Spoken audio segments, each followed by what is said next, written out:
Chers amis membres de la communauté Gako Élevage, passionnés de l'agriculture et de l'élevage. Alors beaucoup de personnes aujourd'hui veulent se lancer en élevage de porc parce qu'ils ont eu entendu de leurs frères ou bien de leurs soeurs que l'élevage de porc est très rentable. C'est vrai, c'est une activité très rentable. Mais vous devez savoir qu'on ne se lance pas en élevage de porc parce que un de mes frères ou bien une de mes soeurs s'est lancé en élevage.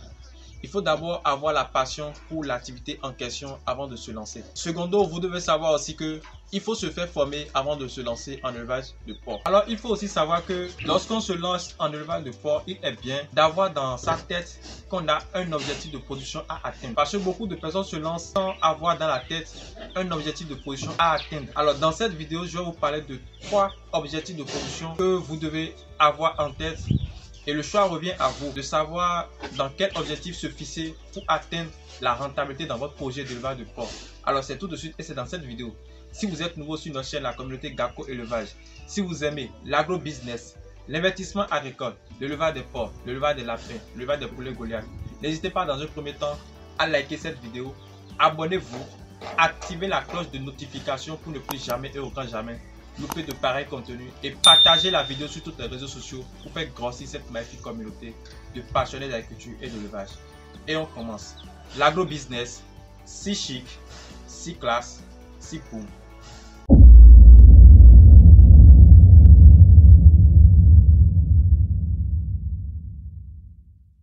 Salut passionnés d'agriculture et d'élevage, chers membres de la communauté Gako Élevage. Alors pour ceux qui ne me connaissent pas, je suis Fréis, le père des porcs. Je suis agronome de formation, un technicien supérieur, entrepreneur agricole sur le terrain 24 heures sur 24 heures.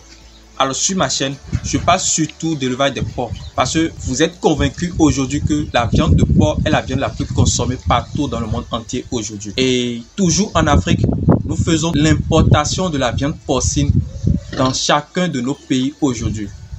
Alors pourquoi pas les jeunes ne s'intéressent pas plus à l'élevage de porc? Un business très rentable. Ma mission pour avoir créé cette chaîne, c'est pour aider beaucoup de jeunes, beaucoup de personnes qui désirent installer une ferme d'élevage de porc, une ferme rentable d'élevage de porc. Alors, si vous êtes nouveau sur notre chaîne, la communauté Gako Élevage, si vous aimez l'agro-business, si vous aimez l'investissement agricole, si vous aimez l'élevage des porcs, si vous aimez la porciculture, l'élevage des porcs, n'hésitez pas dans un premier temps à liker cette vidéo. Abonnez-vous, activez la cloche de notification pour ne plus jamais et au grand jamais louper de pareils contenus et partagez la vidéo sur tous les réseaux sociaux pour aider d'autres personnes dans le besoin. Et je profite aussi pour vous dire que je mets à votre disposition des machines agricoles qui vont vous aider en tant qu'agriculteur.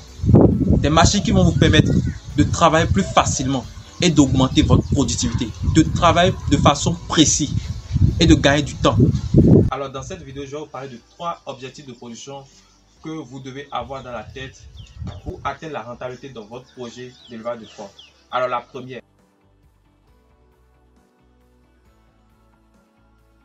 vous devez savoir que lorsqu'on se positionne en élevage de porc, on a 3 objectifs de production. La première, c'est éleveur naisseur. Secondo, c'est éleveur engraisseur. Et dernièrement, c'est éleveur naisseur engraisseur.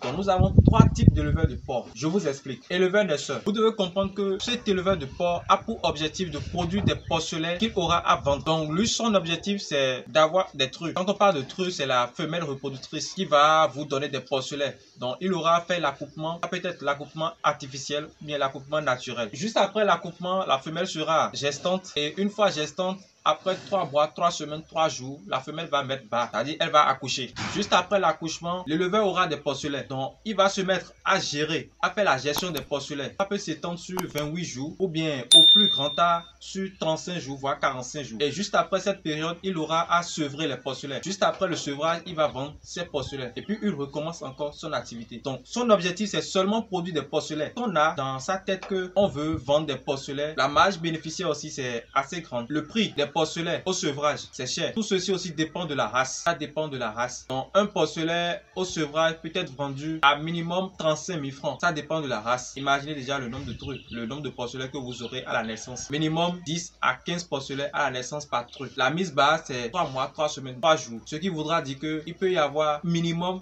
2 mises bas en une année. Ça peut s'étendre sur 3, mais minimum 2 mises bas en une année. Si vous avez 10 trucs reproductrices, et que vous avez de chacun d'eux 10 porcelets, c'est que vous aurez 35 000 francs fois 10 par truc. Ce qui revient pour les 10 trucs, ça voudra dire que vous aurez 100 porcelets à chaque mise barre. Donc en une année, vous aurez 200 porcelets. 200 porcelets que vous aurez à vendre à 35 000 francs l'unité. Imaginez déjà le chiffre d'affaires. Prenez votre calculatrice et calculez.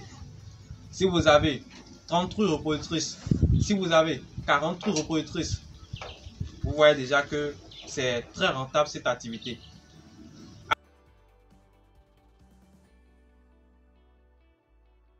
Alors, secondo, nous allons parler à présent d'un autre type d'éleveur. Éleveur engraisseur. Cet éleveur achète les porcelets chez l'éleveur naisseur. Lui, son objectif, c'est d'acheter ces porcelets, de les donner à manger durant peut-être une période de 4 à 6 mois au plus. C'est-à-dire, il les engraisse et ils vont vite atteindre un poids de 80 à 100 kg en 4 à 6 mois et il le revend. Et la vente sera faite peut-être au charcutier. Dans la dernière partie, nous allons parler maintenant de l'éleveur naisseur-engraisseur. L'éleveur naisseur-engraisseur, lui, il a des trucs, c'est-à-dire des femelles reproductrices. Et il aura des porcelets. Une fois qu'il aura des porcelets, il va les mettre en engraissement sur une période de 4 à 6 mois. Et il va les vendre pour la charcuterie. Il peut dans ce cas créer un restaurant lui-même ou bien un abattoir où il aura sorti les produits finis juste après l'élevage de porc qu'il met dans son abattoir directement et puis il vend la viande de porc en général. Alors, c'est juste, il faut comprendre que l'éleveur naisseur, engraisseur, c'est juste une combinaison du premier type d'éleveur, éleveur naisseur, et du second type d'éleveur, éleveur engraisseur.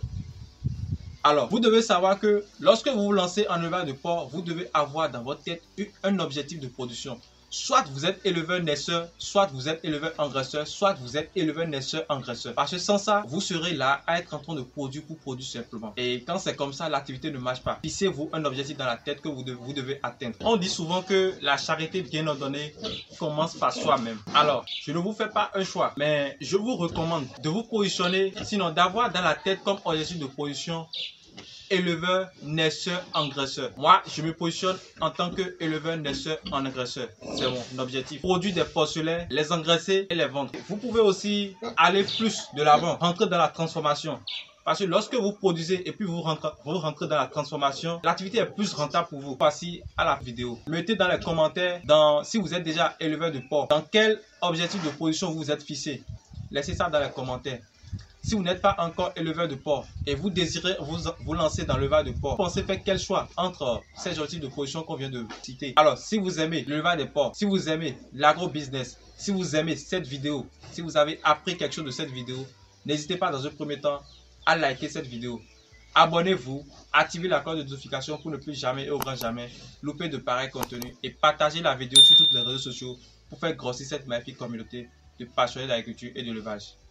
Et on se retrouve pour une prochaine vidéo.